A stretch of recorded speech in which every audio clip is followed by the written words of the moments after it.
Bonjour à tous, soyez les bienvenus sur Est Arménien TV, les titres principaux d'aujourd'hui. Interview d'Arménia Kapramian sur la restauration de l'État d'Arménie occidentale, partie 1. Les Arméniens, peuple autochtone d'Arménie occidentale, éditorial. Guerre des religions évitées, la révélation d'Abraham Gasparian. Le mot ararat, symbole de la nation arménienne et de l'État arménien dans l'œuvre des écrivains azerbaïdjanais. Une bombe énorme a été placée sous cette paix. Nous avons ces artsakh riches de 4000 à 5000 ans d'histoire et nous sommes une nation qui pense avec son estomac. Le carrefour de la paix, pont de justice entre l'Orient et l'Occident, Chotarutsunyan. La Turquie et Bakou construiront un parc éolien dans le Kachvadjar occupé. Karnik Danielian, retirer les parents des disparus est un sacrilège. Le président du Conseil national d'Arménie occidentale, Arménia Kapramian, a rappelé que son objectif principal est de faire connaître la réalité de l'existence de l'État de l'Arménie occidentale. Il a souligné la participation de celle-ci à la première guerre d'Artsakh, notamment à travers ses volontaires et son soutien à la création de l'armée nationale arménienne. Abramian a indiqué que le Conseil national d'Arménie occidentale avait été fondé à Chouchi le 17 décembre 2004 et que le gouvernement avait été formé en 2011. Renforçant les liens historiques et politiques avec l'Artsakh. En 2013, l'Assemblée nationale d'Arménie occidentale a été créée et Abramian a été élu président de la République. Il a rappelé que la République d'Arménie occidentale avait été reconnue de facto par la Russie en 1917 et mentionnée dans les traités internationaux de 1920. Depuis 19 ans, elle œuvre pour la défense des droits historiques du peuple arménien et la consolidation de ses structures étatiques. Nous avons surmonté les conséquences du génocide et poursuivons notre lutte pour la reconnaissance et la justice, a conclu le président. Le peuple arménien vit en Arménie occidentale depuis des millénaires. Il forgeant une civilisation, une culture et des traditions étatiques riches. Ce territoire a été le berceau et le centre puissant de l'histoire, de la culture et l'identité chrétienne arménienne. Les villes d'Arménie occidentale telles que Van, Erzurum, Bitlis, Sébastia, Césaria, Tigranakert, Kars et bien d'autres font partie intégrante du territoire historique des Arméniennes.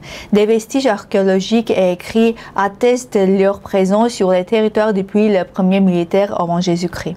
L'autochtonie des Arméniens est non seulement un fait historique, mais aussi une réalité scientifiquement prouvée. Les inscriptions des anciennes Mériens, les monuments des royaumes d'Urartu et de l'Arménie, ainsi que les sources écrites arméniennes témoignent d'un peuple continu et de la continuité de la civilisation. Malgré les conquêtes et les migrations forcées qui ont eu lieu au fil des siècles, le peuple arménien n'a jamais cessé de se souvenir et de défendre son droit à ses terres natales. Les migrations forcées, le génocide et les démarcations politiques ne peuvent effacer le fait que l'Arménie occidentale est le berceau du peuple arménien. L'Arménie occidentale est la partie du peuple arménien et cette vérité ne peut être déformée par le temps et les intérêts politiques. Abraham Gasparian, directeur du groupe de réflexion Genesis arménien et candidat en sciences politiques, a évoqué dans l'émission Leçon la dangereuse provocation des Juifs lors de la guerre de 44 jours d'Artsakh. Selon lui, à cette époque, la guerre aurait pu être déclarée djihad par le monde islamique. J'ai été en Artsakh, nous avons réussi à empêcher une déclaration dangereuse du Pakistan. Si nous n'avons pas atteint la Cour royale d'Arabie Saoudite, la situation aurait été plus difficile. Le Pakistan se préparait au djihad et des groupes extrémistes alimentaient ce réseau, a souligné Gasparian. Durant l'ère soviétique, des relations littéraires entre l'Arménie et l'Azerbaïdjan se sont développées selon une double orientation, sous l'influence de l'idéologie du parti et dans le cadre d'une politique visant à renforcer la compréhension culturelle entre peuples voisins. Le système socialiste promouvait l'amitié culturelle, encourageant la traduction réciproque des œuvres arméniennes et azerbaïdjanaises. Les maisons d'édition d'État publiaient régulièrement des traductions, bien que la priorité fût accordée aux œuvres exaltant le patriotisme soviétique et l'unité fraternelle des peuples. En 1970, les éditions d'État d'Azerbaïdjan ont été publiées un recueil intitulé Pages choisies, traduit en arménien par Samvel Grigorian et tiré à 4000 exemplaires. Ce volume comprenait notamment le poème dans le Valédiction du poète national Samvel Burgun, exprimant son admiration pour la nature arménienne dans l'esprit de la fraternité culturelle soviétique. Argan Hovsepian, membre du Conseil communautaire de terre, a déclaré dans son interview accordée à Aravot qu'il n'y avait pas de paix entre l'Arménie et l'Azerbaïdjan car les prisonniers sont toujours incarcérés et l'ennemi continue d'occuper les territoires arméniens. Selon lui, les autorités ne parlent pas du retrait des troupes azerbaïdjanais et tentent de tomber l'opinion publique en précédant la situation comme pacifique. Si l'ennemi est assis sur nos terres, de quelle paix s'agit-il? Les gens sont silencieux et heureux, s'amusent, mais la nation perd son identité, a déclaré Hovsepian. Malgré la méfiance persistante avec la politique du Premier ministre Nikol Pachinian, un tournant s'est récemment produit dans sa rhétorique de politique étrangère. Il a affirmé que le prétendu corridor de Zangezur n'existe pas car il porterait atteinte à la souveraineté de l'Arménie, une déclaration juste bien que tardive face aux pressions de l'Azerbaïdjan et la situation régionale.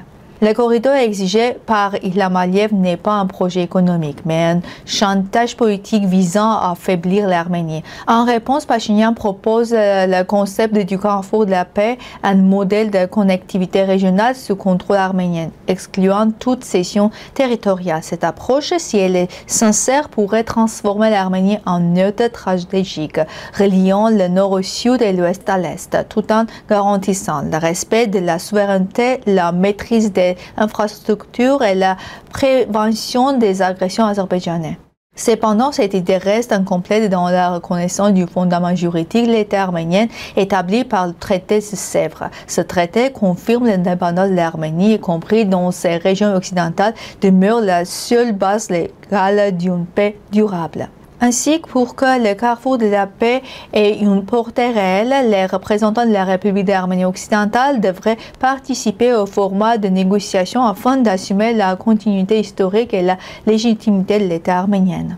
Enfin, la présence américaine dans la région évoquée par le mandat du président Wilson selon l'article 89, le traité de Sèvres pourrait être comprise non comme une ingérence mais comme une responsabilité historique.